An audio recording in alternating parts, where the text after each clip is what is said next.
camped on the way down there that night. And on the way back, we camped at Natural Dam in the park there. We was fixing to cook supper, Dad and Ruthie Parker and myself. And he had this little old dog. This little old dog went down there in the part of the park and then camped in the Natural Dam, and there's a tree out there, and that dog treed up that tree. And Dad and Ruthie went down there, and I went with them. When they got down there, was a gray squirrel up in that tree. Now, Al, this is believe it or not. Okay. You can believe it or forget it. You can say you take this or leave it. Tom told Ruthie one time, he said, I believe I'll just leave that and I won't take it. But anyway, Dad said, Monroe, get over there on that side and get your stick. Told Ruthie to get over here on this side and get a stick. You throw up in that tree and scare that squirrel. If he comes on your side, Ruthie, you throw your limb up in there and scare that squirrel. And we did, and that scared that gray squirrel so bad, he couldn't stay in that tree. So he decided to jump out of that tree. And my dad was over here, and he began to run just like he was going to catch a fly out of a baseball.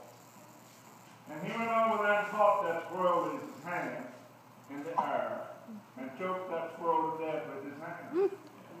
We cleaned that squirrel and had him for supper. Believe it or not.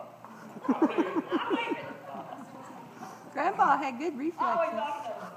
Another time, Ruthie Parker and Ross O'Neill and a bunch of guys come up to my dad's house on a Sunday afternoon. They all got together, and we had a big barn. And in that barn, we had about 5 stables we keep horses in. And in that barn, the manure had stacked up about this deep, and it was in one of them barns.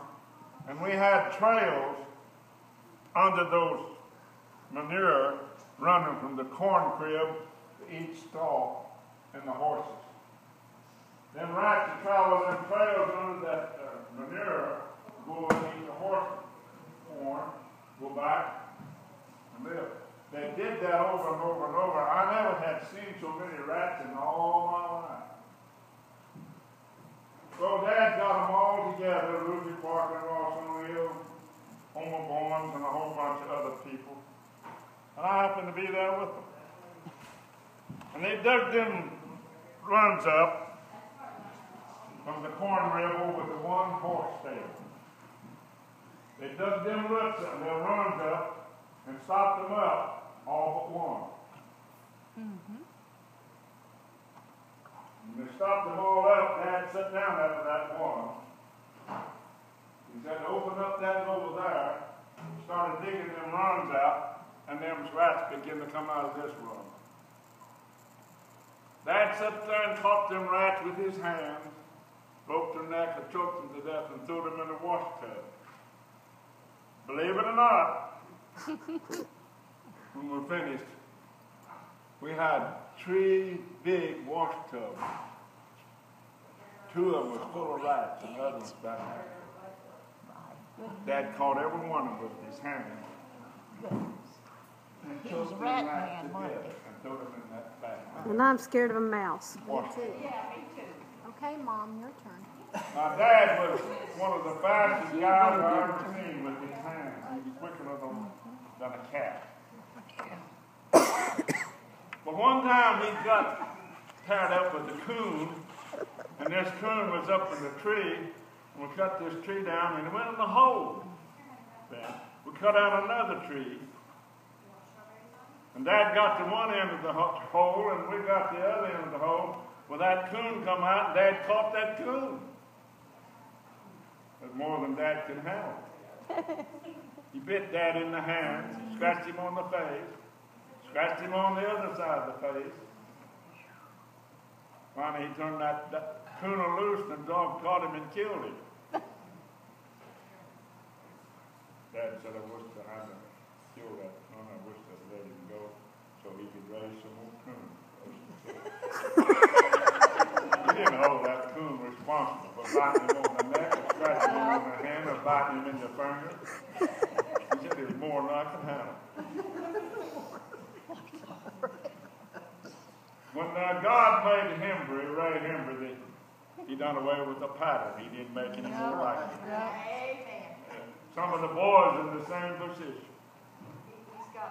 I've been told when God made you, Monroe, he said, done away with the pattern, they ain't no more like you. Some love me, some hate me, some despise me. But Jesus makes a difference. I made a lot of people mad, enemies. They get saved by grace, and they come around and say, 4, 5, 10, 14, 15, 20 years ago, said, Monroe, I used to hate you. You made me so mad I'd like to kill you. If I got a hold of you, I'd have probably tried it. I had a man tell me that the other day. I'm out of Bonnie Jones' pawn shop. He came in and he looked at me and he looked at me and he looked at me, and I got up and I left, and I don't know why he was looking at me. A huge guy. He was so big I couldn't just look him face to face. I had to look up like this to see his face. He's that big. And I got up and went out the pawn shop. He said, he followed me out the door. I didn't know what he was going to do. I didn't know who he was. Got out the door and he said, Monroe. He said, your name Monroe Hembree? And I said, yes, sir. He said, you made me so cotton picking mad one day I wanted to kill you. And if I'd have got a hold of you, I'd have tried it. I wanted to pull your head off and throw it back at you. I said, what stopped you from trying it? He said, because there's a bar between me and you. Oh, my. That was around 19 or 20 years ago. He said, I met you in the jail. And you made me so cotton picking mad. But now, he said, I don't hate you no more. I love you. I'd like to follow you. Be with you now. I said, what in the world made the difference? He said, Jesus Christ made the difference. A voice experience talking to you tonight or today. I don't only hear that he can change a man's life, I've experienced that. Jesus does make a difference. That's right. Made a difference in my dad's life. My mom used to tell 7 boys. I wish I could tell my children this, but I couldn't. Anything you ever hear my dad say or do, you're free to do.